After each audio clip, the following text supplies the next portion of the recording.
Bonsoir mesdames et messieurs, merci d'avoir choisi Info Initiative qui voit autrement la RDC. Bienvenue à cette nouvelle édition.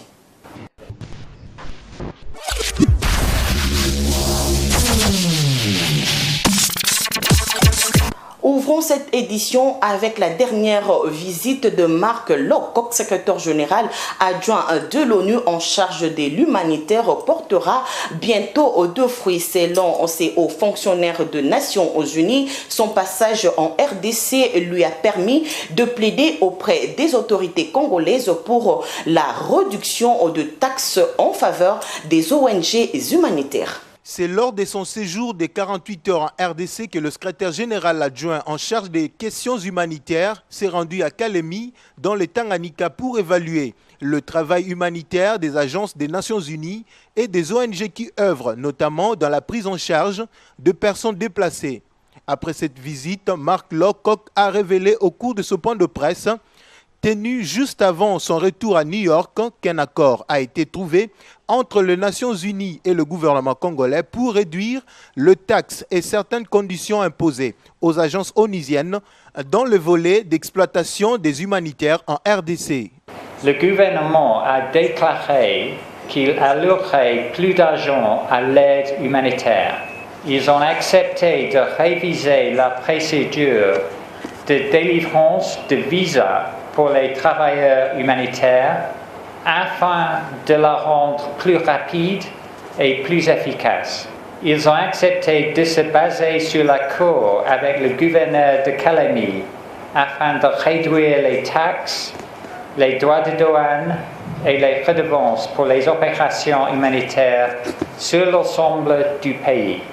Compagnon de la visite, la ministre hollandaise Cédric Gag a également confirmé le soutien de son pays aux victimes des atrocités. Nous, en tant que Pays-Bas, nous avons déjà confirmé le financement pour nos actions à cette année. Ce qui est important, si on parle d'une crise de protection, il faut que la sécurité locale sur place soit mieux organisée.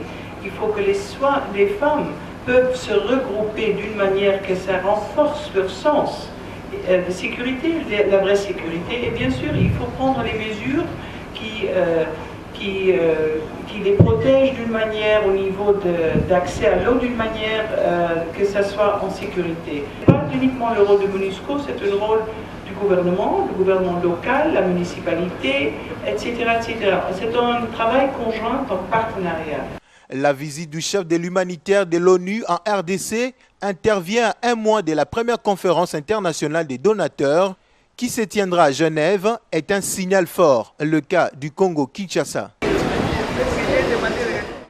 Le torchon brûle à Logefrem le lundi dernier. Les agents de cette entreprise se sont soulevés après la révocation de leurs collègues révoqués par le vice-premier ministre, ministre de Transports et Voies et Communications, José Makila Soumanda. La haute direction est pointée dans cette affaire.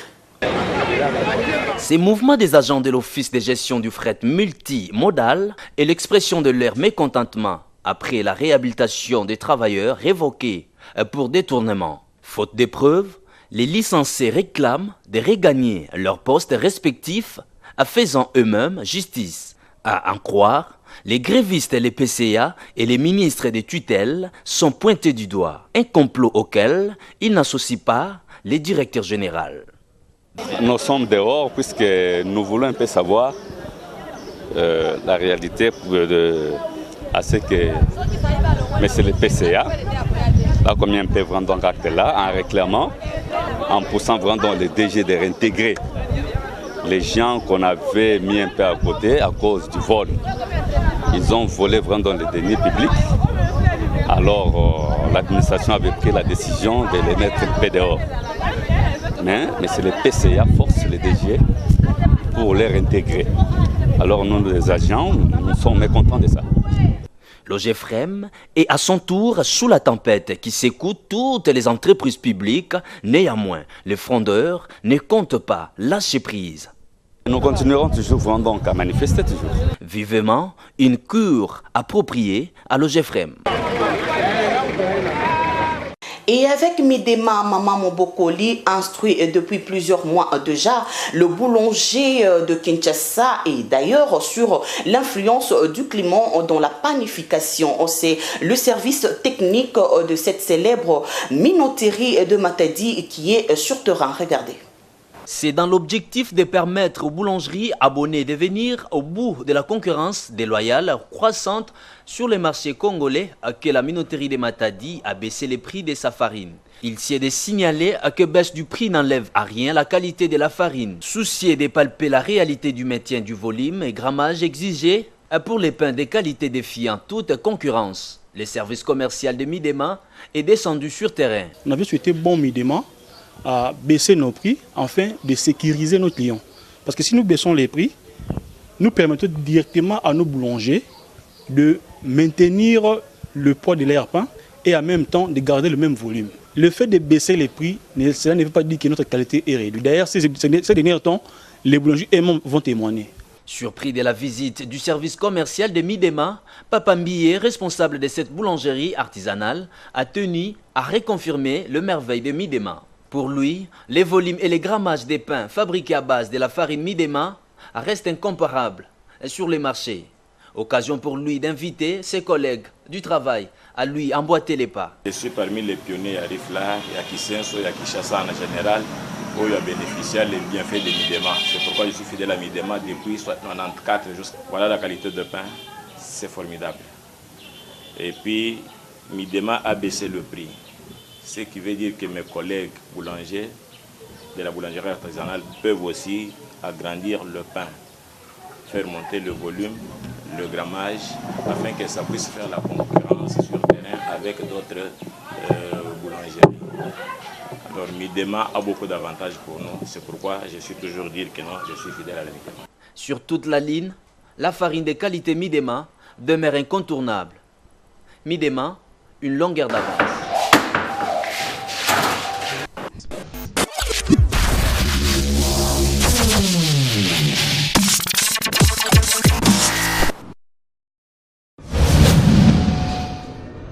Chaque jour qui passe apporte du nouveau dans la planète politique congolaise. L'alliance jugée à tort ou à raison de contre nature entre le PALU, l'UNC et le MLC aura marqué l'actualité politique de ces derniers temps. Le parti lumumbiste qui quitte la majorité présidentielle justifie sa position par l'illégitimité des institutions. Quelle analyse faire de cette nouvelle donne? C'est tout à fait normal, c'est dans le comportement politique qu'il y ait des alliances, la formation des alliances, justement parce qu'il faudra aussi mettre en compte l'aspect réforme de la loi électorale. La loi électorale intègre l'aspect seuil de représentativité. Déjà avec le seuil, vous le savez, il est difficile d'émerger seul, il est difficile de réussir en tant qu'électron libre, donc parti politique seul. Il faudra intégrer la dynamique des alliances. Ce mariage entre l'UNC, le PALU et le MLC a-t-il un avenir? L'alliance UNC, PALU, tout ça, nous savons l'histoire. Il y a une histoire pour ces mariages-là, MLC, PALU. En 2006, nous savons ce qui s'est passé. Si l'une des raisons qui fait que le MLC ait raté la présidence de la République en 2006, c'est le PALU, qui a préféré s'attacher à Joseph Kabila. Et aujourd'hui, nous ne savons pas pourquoi les PALU quittent la majorité pour revenir à l'opposition. Ça, on ne sait pas. Le MLC est libéral, les PALU est socialiste. Est-ce que ces mariages-là est concevable? Point d'interrogation. Dans ce chapitre KID du dossier nationalité de Moïse Katumbi, Jacques Kalonji répond. Moïse Katumbi, c'est un homme d'affaires congolais qui a évolué au Congo, qui a dirigé une province congolaise, qui a évolué au sein de la majorité et à côté du chef de l'État.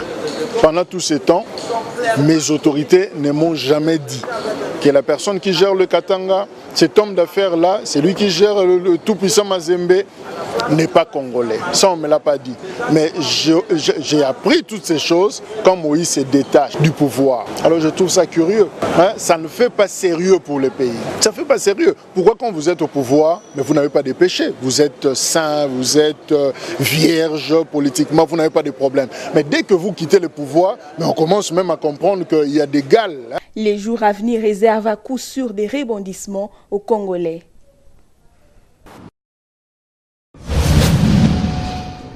La République démocratique du Congo se présente actuellement devant plusieurs problèmes, entre autres les élections qui posent problème dans le pays. Après les dialogues qui se sont succédés pour sortir le pays dans la crise, rien ne semble marcher jusque-là. Or, l'accord du dialogue, dirigé par les évêques, a été au moins approuvé par la majorité, l'opposition et la société civile représentée. C'est ainsi que le Premier ministre actuel, Bruno Tshibala-Nzenze, a été tiré. Autre problème, la division de l'opposition qui n'enchante pas les électeurs. L'on se pose la question de savoir qui est derrière cette division de l'opposition, pendant que la majorité présidentielle est compacte derrière leur autorité morale, cherchant comment conserver le pouvoir. L'opposition continue à se créer l'hiatus, chose difficile à réparer dans un jour. Mais il n'est pas tard pour se consolider et faire face aux élections à venir, car le peuple attend beaucoup de la vraie opposition et des vrais opposants.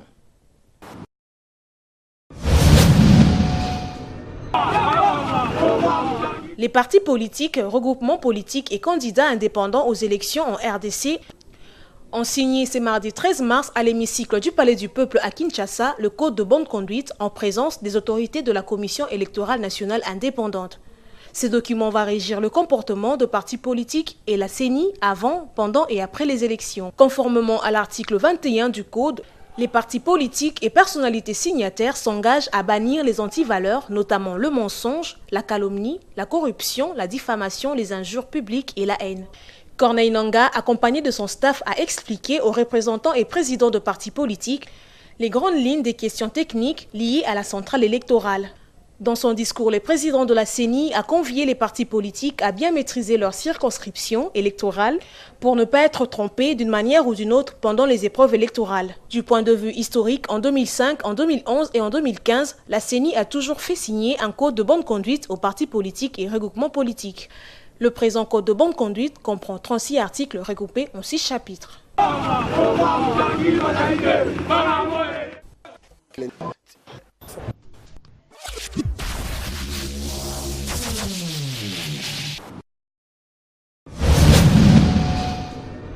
Actrice incontestable de la vie conjugale, du foyer et de la société en général, la femme ne mérite pas un mois seulement pour célébrer ses exploits ou réfléchir sur son avenir. Appelée à hisser les débats face aux injustices et à l'exploitation dont elle est souvent l'objet, la femme semble ne pas comprendre la donne en présence. Quand on décrète le mois de mars, que c'était un mois consacré à la femme, c'est une discrimination négative. C'est une discrimination, c'est-à-dire c'est en quelque sorte une déshumanisation de la femme. On trouve que la femme ne mérite pas tout ce dont elle a besoin. Nous avons 12 mois de l'année. Ça signifie que sur les 12 mois de l'année, on ne peut reconnaître les droits de la femme que pendant les mois de mars. Donc, de janvier à décembre, en sautant mars, l'homme doit maltraiter la femme. Ils peuvent dire que c'est tout à fait symbolique. Ça ne suffit pas, ça ne peut pas suffire, parce que la femme représente beaucoup, pour qu'on puisse penser à elle qu'au mois de mars. Porteuse de vie, les semblables d'Ève restent malheureusement clairs traits dans l'ignorance. La femme ancienne, principalement la femme du village, était pour la production de l'homme. Vous voyez, par exemple, dans nos sociétés, l'homme pouvait épouser plusieurs femmes. Pas par amour, peut-être entre parenthèses, par l'amour tel que nous le définissons aujourd'hui, pas forcément par amour, mais parce qu'il avait besoin de la main-d'œuvre. Parce que l'homme avait besoin de la main-d'œuvre. Une fausse productrice. La femme produisait pour l'homme. La femme a tendance à ignorer sa force intrinsèque, sa puissance, son intelligence intrinsèque. Elle serait en train de valoriser quelque chose qui n'a pas d'importance pour la société actuelle. Si nous allons par exemple, la femme intelligente, elle peut passer le test, mais elle pense à ce qu'elle voudrait que l'homme, le testeur, celui qui teste, l'employeur, puisse s'intéresser à son aspect physique. À l'analyse des différents thèmes exploités chaque année, la femme est loin de sortir de son état si elle ne prend pas son épée face à des slogans creux. Les thèmes là, ce sont des slogans. On sort des slogans, on les appuie. Parfois, on organise des conférences pour suturer certains bénéfices. Le gouvernement donne, mais le gouvernement n'appuie pas pour atteindre les objectifs visés. Je dis qu'on fait du surplace, pourquoi? Moi, je suis activiste des droits humains. Sauf que je te dise ça, moi je regrette. Pour moi, si je pouvais diriger ce pays, je serais un contre tous. Je vais proposer aux femmes, je vais demander aux femmes de proposer la sanction pour les violeurs. Pour moi, la sanction, parce qu'on dit l'éliminer carrément, ça peut être une solution. Parce que si on a tiré sur un violeur publiquement, les autres auront peur. Ou ce qui fait de lui l'être extraterrestre pour faire du n'importe quoi sur la femme, c'est son sexe. Lui couper ses sexes. Et quand on lui coupe tout simplement ses sexes là-bas, il devient la mort pour les gens. Et lui couper un bras. Ou bien lui couper le sexe, lui couper un bras. Ou bien carrément le laisser avec le sexe, lui couper les... Comme ce que Fodé Sango faisait. Ça serait des leçons. Ça serait des leçons. Ou tout simplement, les maintenir comme ça, mais les faire souffrir physiquement. C'est-à-dire les faire souffrir physiquement. Avec un gouvernement fort, il y aura du changement. L'ère est venue et elle est déjà là pour que la femme joue réellement et pleinement son rôle de partenaire de l'homme. Ce que l'OMS et les Nations Unies avaient défini les années qui viennent de passer comme étant les objectifs du millénaire pour le développement qui devaient être atteints à l'échéance 2015. Et ces objectifs-là n'ont pas été atteints. Et parmi les objectifs, il y avait le 4e objectif qui portait sur la réduction de la mortalité des enfants, surtout chez les moins de 5 ans. Et parmi les pays qui ont fait que cet objectif ne soit pas atteint, il y a notre pays, la République démocratique du Congo. Et quand on voit dans les statistiques, avec la vaccination, avec les consultations préscolaires, il y a eu des avancées pour la prise en charge des enfants au-delà de la période néonatale, c'est-à-dire au-delà de 1 mois. Mais parmi les éléments qui ont fait que nous ne puissions pas atteindre cet objectif-là, c'est la mortalité chez les moins d'1 mois, c'est-à-dire chez les nouveau-nés. Et c'est dans ces lots-là qu'on a eu à recruter beaucoup de cas de décès qui ont fait qu'au finish, qu'on ne puisse pas atteindre l'amélioration du pronostic vital des enfants de moins de 5 ans en général.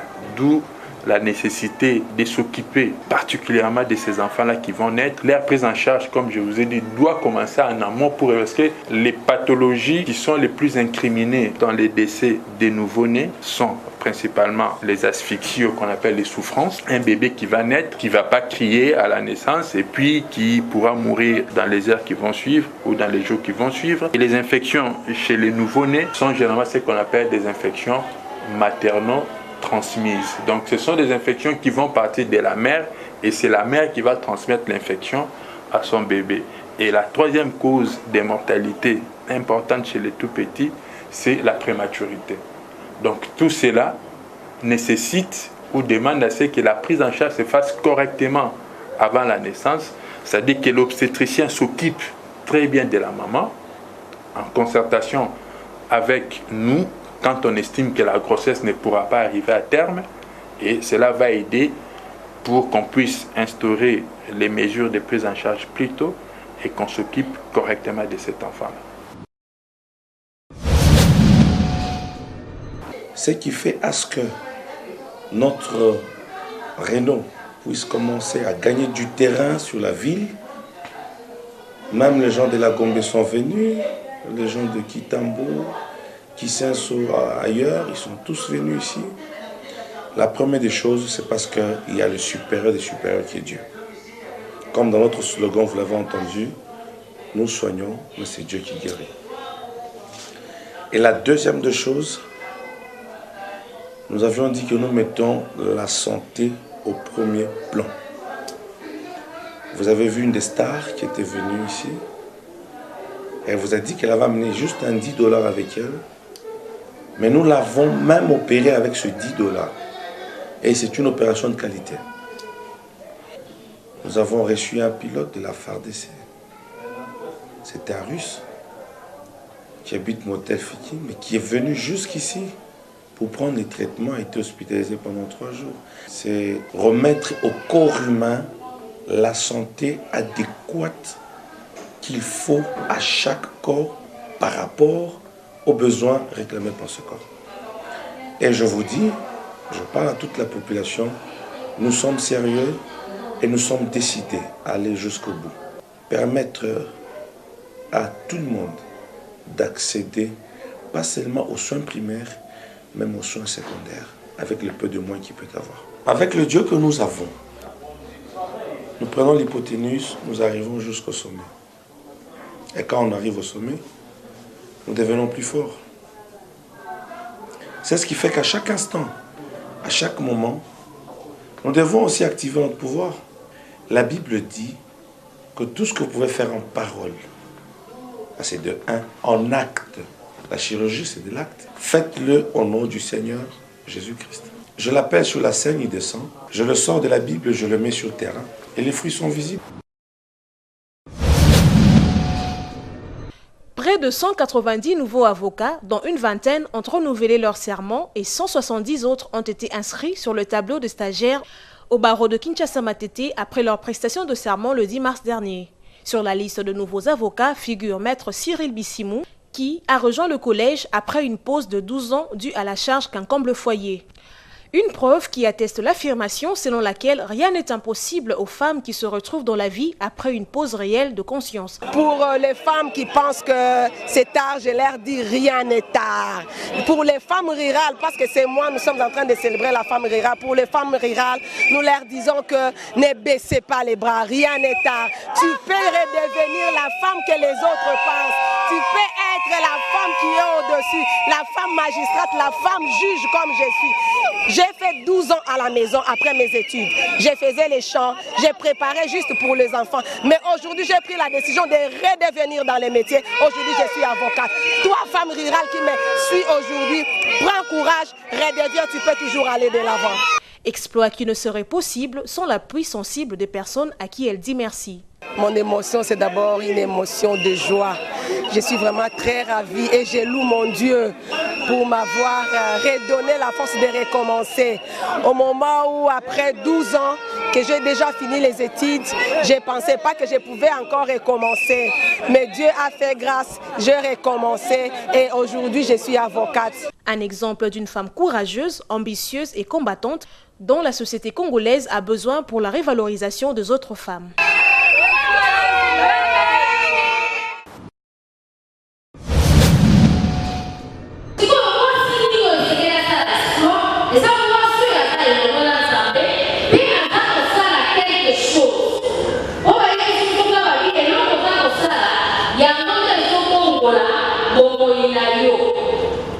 Donc maman, essayez moi si azala, une femme oyo, azala équilibré na oyo ça.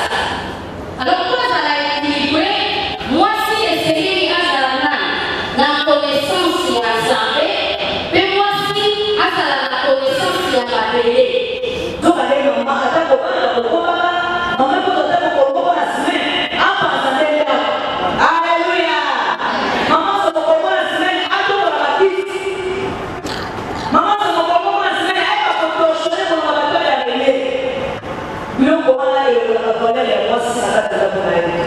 eza na lolenge ya kosalela balinge na lo koloba teke nazangi mbongo ya kosomba confort mais soki ozangi mbongo ya kosomba confort balinge na tombola eza nango ebele ya propre 500 francs kozwa 200 francs kozwa besu oyo ya mike wana kutu 100 francs ozwa yango amen ntango ozwi yango sokola yango très bien eza kaka te kozwi yango mbala moko utilize yango.